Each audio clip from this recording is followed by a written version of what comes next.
साईं की बात। बच्चे, तुम जिस कारण से मेरे व्रत रख रहे हो ना मेरे बच्चे, उसमें तुम्हें 100% सफलता मिलेगी। यानी कि 100% तुम्हारी मन्नत, तुम्हारी इच्छा पूरी होने वाली है मेरे बच्चे, 100%। तुम्हें क्या लगता है कि तुम अपनी मर्जी से मेरे व्रत रखते हो? नहीं।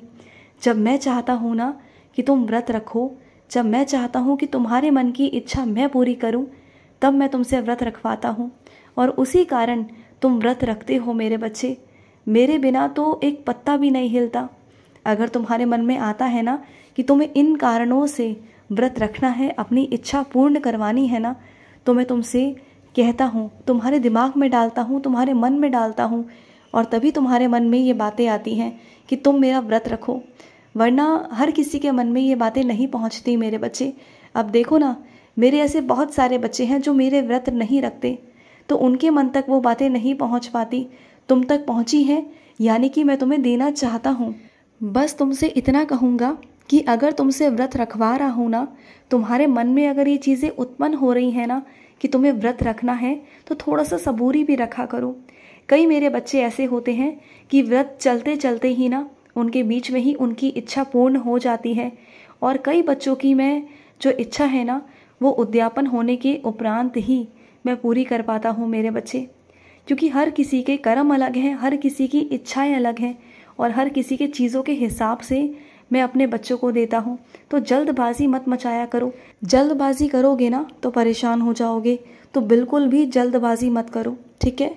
जो कुछ भी करते हो ना, आराम आराम से करो, सबूरी से किया करो, ठीक है। अगर आराम से करोगे, सबूरी से करोगे ना, तो हर एक काम अच्छा होगा और हर काम में तुम सफल होगे मेरे बच्चे, ज़रूर ज़रूर होगे। और सुनो, तुम्हें ना किसी को फूल भेंट करना पसंद नहीं है ना? तुम्हें लगता है कि किसी को अगर तुम फूल भेंट करोगे तो शायद वो उसके लिए उपयोगी नहीं होंगे, शायद कुछ समय बाद वो मुरझा जाएंगे। तो सुनो मेरी बात को, बात बिल्कुल तुम सही कह रहे हो, लेकिन बात क्या है ना मेरे बच्चे, कुछ लोग तुम्हारे जीवन में ऐसे होते हैं जिनके लिए तुम कुछ भी कर गुजरने के लिए तैयार रहते हो, उनकी खुशी के लिए, उनके प्यार के लिए। अगर उनको इन फूलों की सुगंध से खुशी मिलती है, प्रकृति से खुशी मिलती है, अगर उन्हें इससे ताजगी मिलती है, तो क्या बुराई है? तो क्या बुराई है मेरे बच्चे? अगर उन सुगंधित फूलों से उनका मन अच्छा होता है, उन रंग बिरंगे फूलों को देखकर उनके मन में ताजगी आती है, खुशी आती है, मुस्कान आती है उनके चेहरे पर, तो क्या बुराई है मेरे बच्चे? मुझे बताओ। वैसे तुम सबके लिए नहीं करते हो, मुझे मालूम है, लेकिन जो तुम्हारे अपने हैं, जिनके चेहरे पर तुम खुशी देखना चाहते हो, जिनके लिए तुम कुछ भी करते हो, जिनकी खुशी के लिए तुम कुछ भी करते हो, वहाँ पर तो बनता है ना मेरे बच्चे, वहाँ पर तो तुम फूल दे सकते हो, क्योंकि आए दिन तुम तोहफे पहुँचाते रहते हो उनके पास में, उनकी खुशी के लिए। हाँ, अगर कोई औपचारिक रिश्ता है तो वहाँ पर तोहफा देने से पहले सोच लो कि वहाँ पर क्या देना है और क्या नहीं देना। वहाँ अगर तुम फूल दोगे तो शायद अच्छा नहीं लगेगा, और कुछ जगहों पर अगर फूल दोगे तो शायद गलत माना जाएगा, गलत निगाहों से तुम्हें देखा जाएगा। तो वहाँ पर मैं तुमसे नहीं कहता, लेकिन जो तुम्हारे अपने हैं, जिनके लिए तुम कुछ भी करना चाहते हो, कुछ ऐसे रिश्ते, कुछ अनमोल रिश्ते, तो तुम वहाँ पर तो फूल दे सकते हो मेरे बच्चे। अच्छा लगेगा, उन्हें भी अच्छा लगेगा और तुम्हें भी अच्छा लगेगा, ठीक है। और सुनो, जो भी तुम्हें स्वप्न दर्शन आया था ना, उसमें मैं ही तो आया था मेरे बच्चे।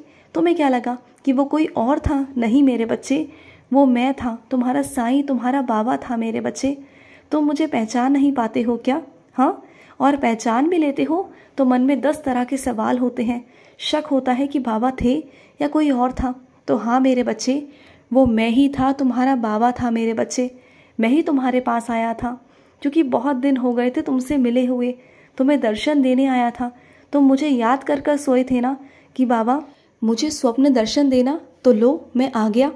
बस मेरे बच्चे की बुलाने की देरी होती है और मैं आ जाता हूँ मेरे बच्चे। और सुनो, मैंने कहा था ना कि तुम्हारी कोशिशें नाकाम नहीं जाएंगी, और देखो तुमने जगह बना ली। जिन लोगों के दिलों में तुम जगह बनाना चाहते थे, उन लोगों के दिलों में तुम्हारी जगह बन चुकी है मेरे बच्चे। और जो कुछ रह गए हैं ना, आने वाले कुछ दिनों के अंदर तुम देख लेना कि तुम सबके दिलों में जगह बना लोगे, सबके दिलों में तुम राज करोगे मेरे बच्चे, तुम देख लेना। क्योंकि तुम हो ही इतने प्यारे, हो ही इतने अच्छे ना कि कोई तुमसे रूठा हुआ नाराज़ नहीं रह सकता। और तुम्हें बहुत जल्दी ना एक शुभ समाचार भी मिलेगा। बस तुम सबूरी रखना और देखना कि तुम्हारे जीवन में एक ऐसा जादू होगा ना, एक ऐसी जादू की छड़ी को घुमाऊंगा, एक ऐसी लीला करूंगा ना जिससे तुम खुद आश्चर्यचकित हो जाओगे मेरे बच्चे। ऐसी छड़ी घुमाऊंगा कि तुम सोचते रह जाओगे कि ये कैसे हो गया, लेकिन वो होगा तुम्हारे जीवन में और तुम देखना। और सुनो, तुम्हारे घर में एक ऐसी जगह है, एक ऐसा स्थान है, एक ऐसा कोना है जहाँ पर तुमने रोशनी नहीं कर रखी है मेरे बच्चे, जहाँ अंधेरा रहता है। चाहे वो तुम्हारा कोई कमरा हो या तुम्हारे घर का कोई कोना हो या फिर आंगन मेरे बच्चे, तुम्हारे घर का आंगन हो, वहाँ पर अंधेरा रहना सही नहीं है मेरे बच्चे। कम से कम शाम के वक्त, संध्या के वक्त वहाँ पर रोशनी किया करो मेरे बच्चे, जो बहुत ज़रूरी है। और सुनो, मैंने तुम्हें उदाहरण दिखा दिया ना कि घमंड करने का क्या नतीजा होता है। देख लिया ना कि वो कहाँ था और कहाँ से आकर कहाँ आ चुका है। उसका घमंड पहले 7वें आसमान पर था, अब वो ज़मीन का भी नहीं रहा मेरे बच्चे। इसलिए कहता हूँ कि चाहे कितनी भी ऊंचाइयों पर पहुँच जाओ, कितना भी कहीं पहुँच जाओ ना, किसी की इज्जत करना मत भूलना, किसी के लिए कुछ करना मत भूलना। अपने आप को हमेशा ज़मीन से जोड़े रखना, हमेशा। कभी किसी को नीचा दिखाने की कोशिश मत करना। अगर कोई घमंड दिखाने की कोशिश करता है ना, तो वो ऊंचाई से नीचे आने में वक्त नहीं लगाता मेरे बच्चे।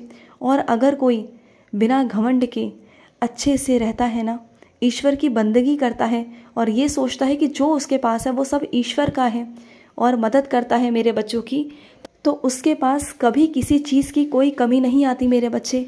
और सुनो, तुम जैसा जीवन चाहते थे ना, जैसा चाहते थे वैसा ही होगा। अब सब कुछ वैसा होगा, उसी तरीके से होगा जैसा तुम चाह रहे थे, वही तरीका होगा, वही सब कुछ होगा मेरे बच्चे।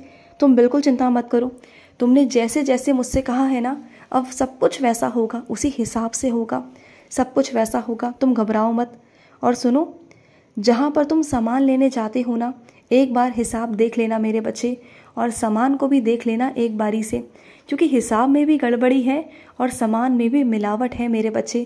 क्योंकि तुम जहाँ से अपने घर का राशन लेते हो, जहाँ पर कुछ चीज़ें लेते हो ना, वहाँ पर चीज़ें अब मिलावटी आ रही हैं और तुम्हें धोखे में रखा जा रहा है, तुम्हें बताया नहीं जा रहा।